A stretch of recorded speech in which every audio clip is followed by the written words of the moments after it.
औज़ु बिल्लाहि मिनश्शैतानिर्रजीम बिस्मिल्लाहिर्रहमानिर्रहीम रब्बी इश्रह ली सदरी व यस्सिर ली अमरी वहलुल उक़दतम मिन लिसानी यफ़क़हू क़ौली। सूरह इनाम। इनाम के लफ्ज़ी मायने होते हैं मवेशी,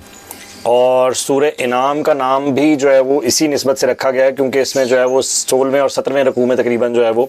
कुछ आयात में जो है वो मवेशियों के जायज़ और नाजायज़ के हवाले से जो है वो ज़िक्र किया गया है। तो सूरत का नाम सूरह इनाम रखा गया है। इसका अगर ज़माने नज़ूल के हवाले से बात की जाए तो इब्ने अब्बास रज़ी अल्लाह तआला अन्हु की रिवायत के मुताबिक ये सूरत जो है वो एक ही नशिस्त में जो है वो नाजिल हुई है, और इसका जो ज़माना नज़ूल है वो मक्की दौर का आखिरी जो है वो पीरियड है। और इसकी दलील इस बात से मिलती है कि हज़रत मुआज़ बिन जबल रज़ी अल्लाह तआला अन्हु की जो कज़न हैं, चचाज़ाद बहन जो हैं हज़रत अस्मा बिनते यज़ीद, वो बयान करती हैं इस रिवायत को कि नबी सल्लल्लाहु अलैहि वसल्लम के ऊपर जब ये सूरत नाजिल होना शुरू हुई तो नबी सल्लल्लाहु अलैहि वसल्लम एक ऊँटनी के ऊपर मौजूद थे, और उस ऊँटनी को हम देखते थे कि वो बैठी चली जा रही थी इस सूरत के, इस वही के नज़ूल की वजह से, और हमें ये ऐसा लगना लग गया था कि मुमकिन है कि इसकी हड्डियां कमर की टूट जाएंगी, और वो बैठ गई मुकम्मल तौर पे। नबी सल्लल्लाहु अलैहि वसल्लम ऊँटनी से उतरे और पहली फुर्सत में आप सल्लल्लाहु अलैहि वसल्लम ने इसको कलम बंद करवा दिया पूरी सूरत को। और हज़रत अस्मा बिनते यज़ीद रज़ी अल्लाह तआला अन्हा उस वक़्त ईमान नहीं लाई थी, जो कि हज़रत मुआज़ बिन जबल रज़ी अल्लाह तआला अन्हु की कज़न है, और वो अक़ीदतन नबी सल्लल्लाहु अलैहि वसल्लम से मिलने आई थी क्योंकि ये अंसारी सहाबियाँ हैं। हिजरत के फ़ौरी बाद इन्होंने जो है वो इस्लाम कबूल किया। तो ये इस बात की जो है वो काफ़ी हद तक दलालत करती है कि ये सूरत जो है वो मक्की दौर के आखिरी अयाम में जो है वो नाजिल हुई है। ये इसका जो है वो ज़माना नज़ूल है। और अगर इसकी शान नज़ूल के हवाले से बात की जाए तो उसको इस तरह से हम ये देख सकते हैं कि मक्के में तकरीबन जो है वो 12 साल का अरसा गुजर चुका था, और इस तवील मुद्दत में जो है वो मुसलमानों के ऊपर ढाए जाने वाले मज़ालिम जो है वो मज़ीद बढ़ते जा रहे थे, और उसके बरअक्स जो है वो काफ़ी ज़्यादा जो है वो मुसलमानों की दावत के हवाले से गिरदोनवा के कबाइल के कुछ लोग भी जो है वो इस्लाम में दाखिल होना शुरू हो चुके थे। इसके साथ साथ मज़ालिम की वजह से बहुत सारी जो है वो अफराद जो हैं वो एक छोटी सी जमात के वो बहुत सारे अफराद जो है वो हबशा की तरफ जो है वो हिजरत करने के ऊपर मजबूर थे और वहीं पे मुकीम भी थे। तो अब ये वक्त आ गया था कि जो है वो हिजरत की जाए और जहाँ यहाँ से निकल के जो है वो एक मुकम्मल जो है वो इस्लामी निज़ाम को कायम करने की कोशिश की जाए। लेकिन फ़िलहाल जो है वो क्योंकि मक्के के हालात जो है वो इतने टफ़ थे कि नबी सल्लल्लाहु अलैहि वसल्लम की जो एक ही हिमायत थी हज़रत अबू तालिब की, वो भी जो है वो दुनिया से जा चुके थे, और नबी करम सल्लल्लाहु अलैहि वसल्लम की जो ज़ौजा मुहतरमा है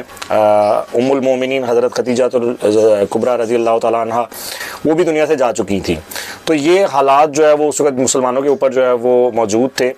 और अगर इसमें ज़िक्र किया जाए कि किन किन चीज़ों का इस सूरत में जो है वो ज़िक्र किया गया है, इसमें मुबाहिस क्या क्या हैं, तो वो इस तरह से हैं।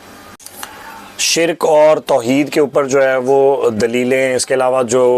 तबलीग के हवाले से जो है वो कुफ़ार के सवालात हैं उनके जवाबात, और जो मज़ालिम ढाए गए हैं उसके हवाले से अल्लाह ताला की जानिब से तसल्लियाँ,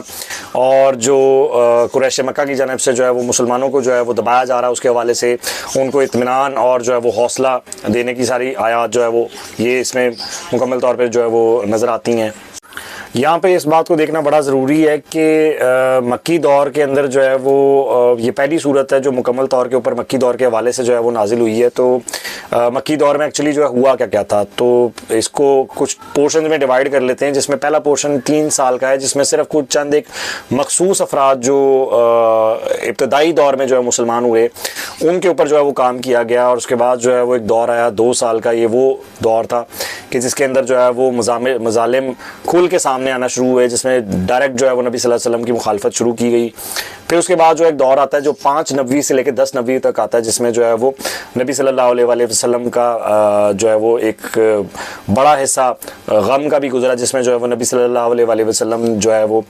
शेब अबी तालिब से भी गुजरे, और इसके बाद जो है वो हज़रत खदीजा की वफ़ात और हज़रत अबू तालिब की जो है वो वफ़ात, ये दौर जो है वो गुजरा। इसके बाद चौथा दौर जो है वो शुरू होता है तकरीबन जो है वो 10 हिजरी से लेकर 13 हिजरी तक के जो है वो ये जो 4 साल बनते हैं, और यानी 10वां साल इसमें अगर हम इंक्लूड करें और 13वां साल भी इसमें इंक्लूड करें तो उसमें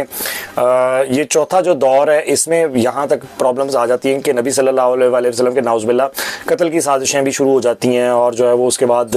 फिर